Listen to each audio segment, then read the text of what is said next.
उनके घर पर ईडी की रेड हो जाती है। तो ये पैटर्न क्या दिखा रहा है?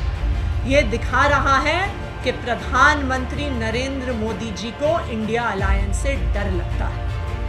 ये ईडी और सीबीआई के रेड का, उनके सवाल जवाब का, उनके अरेस्ट का पैटर्न क्या दिखा रहा है कि प्रधानमंत्री नरेंद्र मोदी जी को पता है कि वो आने वाला लोकसभा चुनाव इंडिया अलायंस के सामने हारने वाले। मोदी जी की और भारतीय जनता पार्टी की ईडी ने संजय सिंह जी को गिरफ्तार कर लिया, कुछ भी नहीं मिलने के बावजूद गिरफ्तार कर लिया। जो पार्टियां मोदी जी के विपक्ष में खड़ी होती हैं, जो उनके भ्रष्टाचार को उजागर करती हैं, उन पर लगातार, चाहे ईडी हो, चाहे सीबीआई हो, चाहे इनकम टैक्स हो, उनको मोदी जी ने उनके पीछे छोड़ दिया है।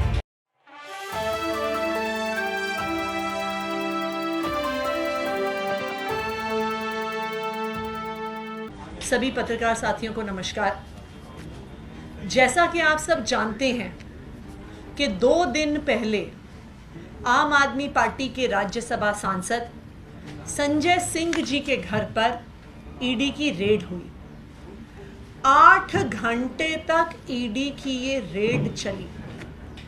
संजय सिंह जी के 4 कमरे के मकान को 8 घंटे तक ईडी ने एक एक कोने में छानबीन करी। किचन देख लिया, बेडरूम देख लिया, ड्राइंग रूम देख लिया, गेस्ट रूम देख लिया, लेकिन उनको 1 रुपया भी भ्रष्टाचार का वहां पर नहीं मिला। कोई कैश नहीं मिला, कोई सोने के बिस्कुट नहीं मिले, कोई हीरे जवाहरात नहीं मिले, कोई प्रॉपर्टी के कागज नहीं मिले। भ्रष्टाचार का 1 रुपया भी संजय सिंह जी के घर से नहीं निकला। लेकिन फिर भी मोदी जी की और भारतीय जनता पार्टी की ईडी ने संजय सिंह जी को गिरफ्तार कर लिया, कुछ भी नहीं मिलने के बावजूद गिरफ्तार कर लिया। आज ये समझने की जरूरत है कि जो संजय सिंह जी के घर पे रेड हुई, जो संजय सिंह जी की गिरफ्तारी हुई, ये आखिरकार क्यों हुई? जो ये रेड है, ये रेड सिर्फ संजय सिंह जी के घर पे नहीं हो रही, लेकिन हम देख सकते हैं कि किस तरह से लगातार जो भी मोदी जी के विरोध में बोलता है, जो पार्टियां मोदी जी के विपक्ष में खड़ी होती हैं, जो उनके भ्रष्टाचार को उजागर करती हैं, उन पर लगातार, चाहे ईडी हो, चाहे सीबीआई हो, चाहे इनकम टैक्स हो, उनको मोदी जी ने उनके पीछे छोड़ दिया है। जब से विपक्ष की सारी पार्टियां एकत्रित होनी शुरू हुई, जब से इंडिया अलायंस बनना शुरू हुआ, तो हम देख सकते हैं कि एक पैटर्न है कि एक तरफ अलायंस बन रही है, एक तरफ गठबंधन बन रहा है, एक तरफ इंडिया की सारी पार्टियां एक साथ आ रही हैं, और दूसरी तरफ इन्हीं सारी पार्टियों के नेताओं पर एक के बाद एक सीबीआई की रेड हो रही है, ईडी की रेड हो रही है, इनकम टैक्स की रेड हो रही है। ये क्यों हो रहा है? क्योंकि प्रधानमंत्री नरेंद्र मोदी जी को समझ में आ गया है कि वो आने वाला लोकसभा चुनाव इंडिया अलायंस से हार रहे हैं। इसलिए वो कोशिश कर रहे हैं कि हर प्रकार के हथकंडे को इस्तेमाल किया जाए, अपनी हर एजेंसी को इस्तेमाल किया जाए, और किसी तरह से इस इंडिया अलायंस को चुप करने की कोशिश की जाए, इनका मुंह बंद करने की कोशिश की जाए, इनको डराने की कोशिश की जाए। अगर हम देखें तो ये रेड्स का सिलसिला अप्रैल से ही शुरू हो गया। 5 अप्रैल को इंडिया अलायंस के एक हमारे ही पार्टनर डीएमके के नेता एमके स्टालिन और उनके दामाद और उनके पार्टी के नेता सबारीसन और उनके पार्टी के कॉलीग सेंथिल बालाजी के घर में 5 अप्रैल को इनकम टैक्स डिपार्टमेंट की रेड होती है। कुछ ही महीनों के अंदर 16 जुलाई को समाजवादी पार्टी के अखिलेश यादव जी के यहां पर सीबीआई की रेड होती है। 20 जुलाई को शिवसेना उद्धव ठाकरे फैक्शन के सुजीत पाटकर के घर पर और उनसे जुड़ी हुई कई लोकेशंस पर ईडी की रेड होती है। सुजीत पाटकर को गिरफ्तार कर लिया जाता है। 21 जुलाई को पी चिदंबरम, कांग्रेस पार्टी के नेता, पूर्व केंद्र सरकार के मंत्री, उनके घर पर, उनके ऑफिसेज में सीबीआई की रेड होती है। 2 अगस्त को सोनिया गांधी और राहुल गांधी से जुड़े हुए मामलों पर ईडी की रेड होती है। 24 अगस्त को एनसीपी के नेता शरद पवार, इंडिया अलायंस का एक और घटक दल, 24 अगस्त को शरद पवार के यहां पर ईडी की रेड होती है। 26 सितंबर को ममता बनर्जी, तृणमूल कांग्रेस, वेस्ट बंगाल की चीफ मिनिस्टर और इंडिया अलायंस का एक घटक दल की प्रमुख और मुखर नेता के यहां पर 26 सितंबर को ईडी की रेड होती है। 28 सितंबर को हेमंत सोरेन, झारखंड मुक्ति मोर्चा के नेता, जो भी एक इंडिया अलायंस का घटक दल है, उनके यहां पर ईडी की रेड होती है।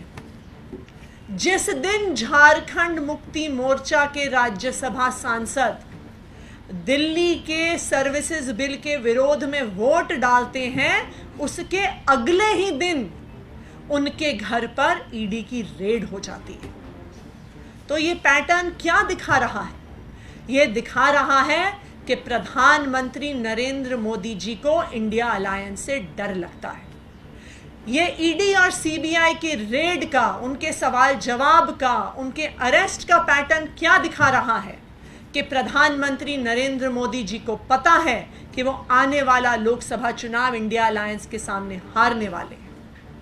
और उनकी ये जो हार की बौखलाहट है, ये पिछले 1 हफ्ते में और भी ज्यादा बढ़ गई है। अब वो हर ऐसे व्यक्ति को चुप करने की कोशिश कर रहे हैं, उनका मुंह बंद करने की कोशिश कर रहे हैं, जो मोदी जी के खिलाफ, उनकी सरकार के खिलाफ आवाज उठाता है। हमने 4 दिन पहले देखा कि इस देश के वरिष्ठ पत्रकारों के घर में ईडी की रेड हुई, उनको डिटेन किया गया, उनके लैपटॉप, उनके फोन सीज कर लिए गए।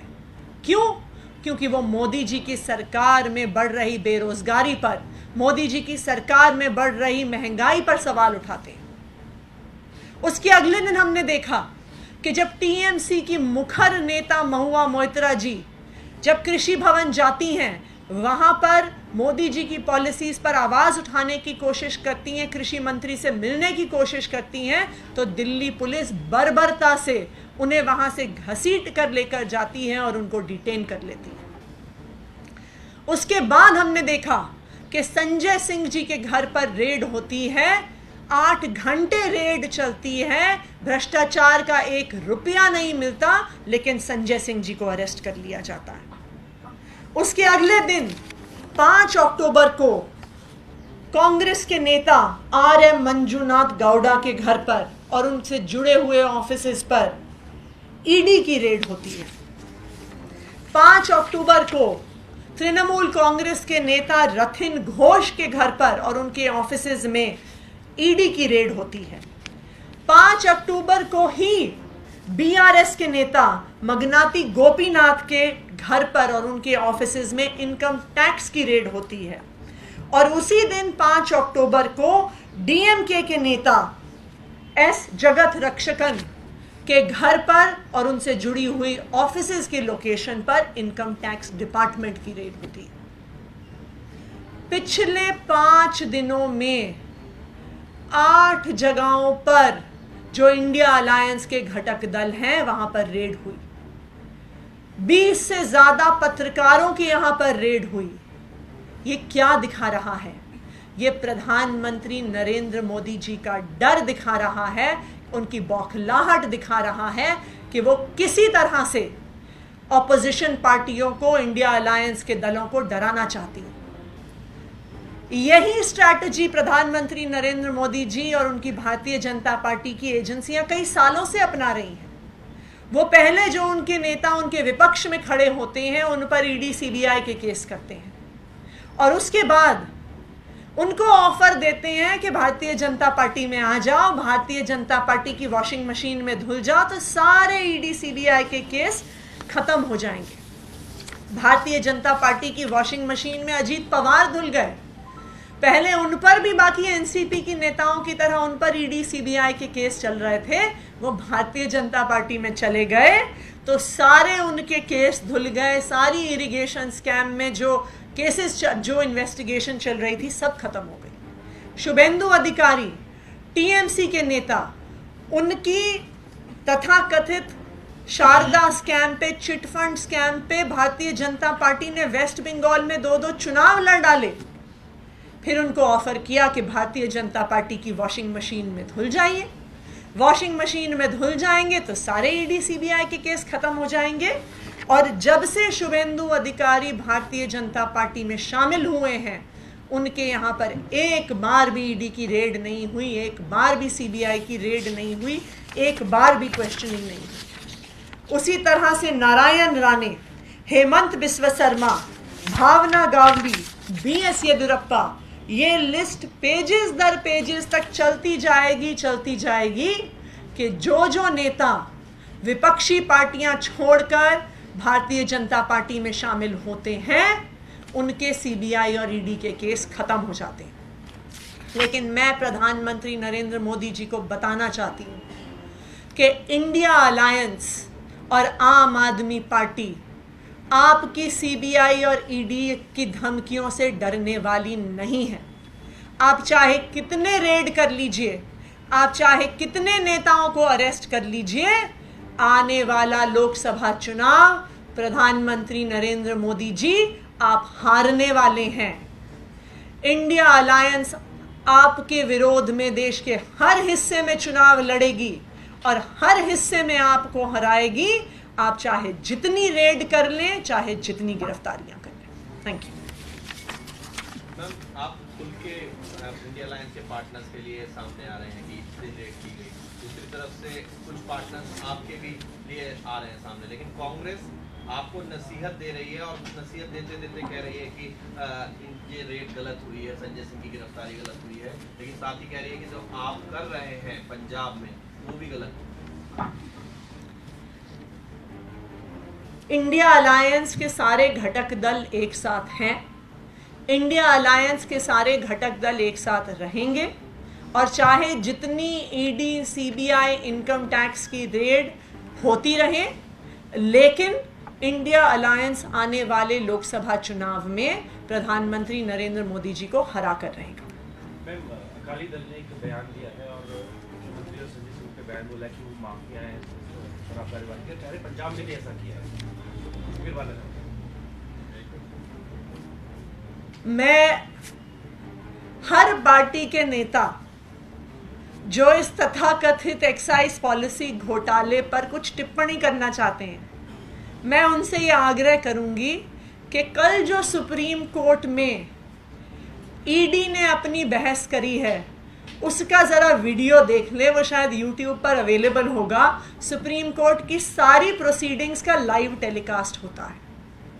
अगर हम उन प्रोसीडिंग्स को देख लें तो साफ नज़र आ जाएगा कि ईडी के पास 1 रुपए के भी भ्रष्टाचार का सबूत नहीं है। ये सारा तथाकथित एक्साइज पॉलिसी घोटाला फर्जीवाड़ा है।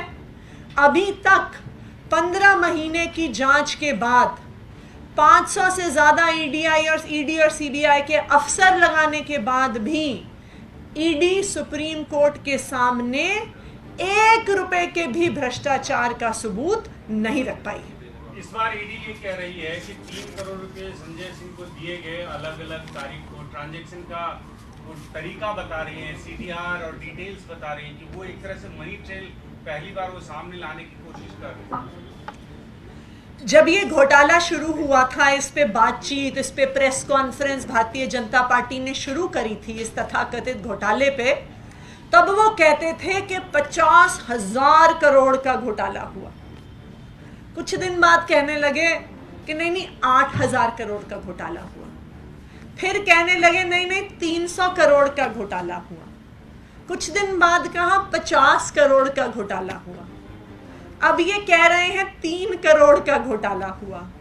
कुछ दिन बाद कहेंगे कि संजय सिंह जी की जेब में 200 रुपए मौजूद थे जब उनका अरेस्ट हुआ, 200 रुपए का घोटाला हुआ है, 200 रुपए के घोटाले पे केस करेंगे। मैं तो ईडी को, सीबीआई को चैलेंज कर रही हूं कि आप 1 रुपए के भी घोटाले का सबूत देश के सामने रख के दिखा दो, नहीं तो सारी ईडी सीबीआई के अफसरों को मैं कह रही हूं कि आप इस्तीफा दे दो, और सारे जो भारतीय जनता पार्टी के नेता और प्रवक्ता 10,000 करोड़ से 200 रुपए में आए हैं पिछले 1.5 साल में, वो सब भी अपने अपने पद से इस्तीफा दे दें।